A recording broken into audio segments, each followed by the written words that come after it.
I cannot believe that Meri is still saying that she's not sure whether she should believe Kody or Janelle about who was in charge of the money in the same interview where she said, I got in trouble for asking Kody and Robyn about the names on the property.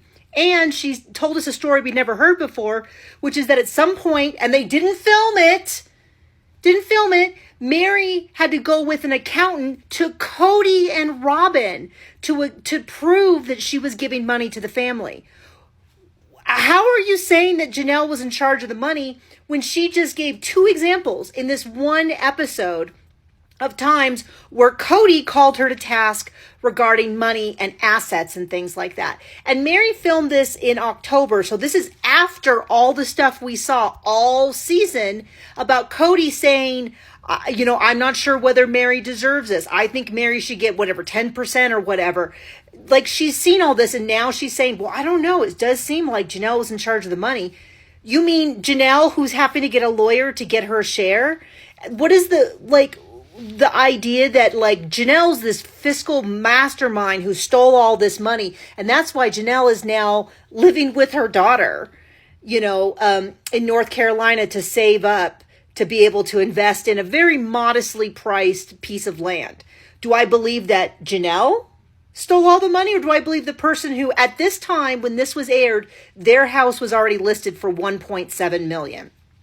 Gosh, I wonder. And, Janelle was talking about how Kody would take money to buy assets. And we know that because he even said in the episode where he was talking to the real estate agent, where he was like, oh, here's the proof of my failed businesses, and here's this, and here's that.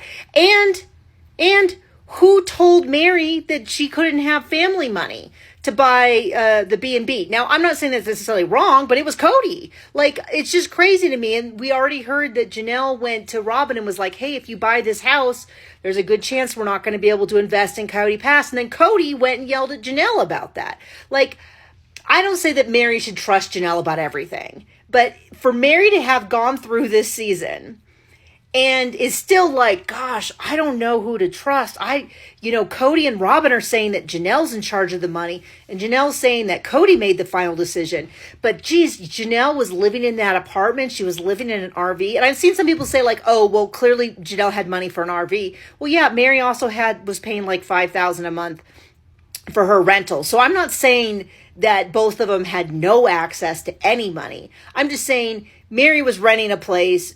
Janelle was living in an RV, and then she eventually sold it and was living in an apartment. And then Kody and Robyn were living in a $1.7 million house, buying 4-wheelers, motorbikes for their kids. They have 5 or 6 vehicles in the driveway. Kody's got multiple work vehicles from businesses he started that he's got paintings all over the wall. He's got figurines everywhere. I'm supposed to believe that Robyn just saved her nest egg, and that's why Robyn has more assets than Meri, who worked doing the LuLaRoe stuff. I want the best for Meri, and she's making it so hard for me to believe it when she's still saying that, she, in her own proof, I had to go to Robyn and Kody to prove that I was turning up enough family money. And you think Janelle was in charge? What is happening?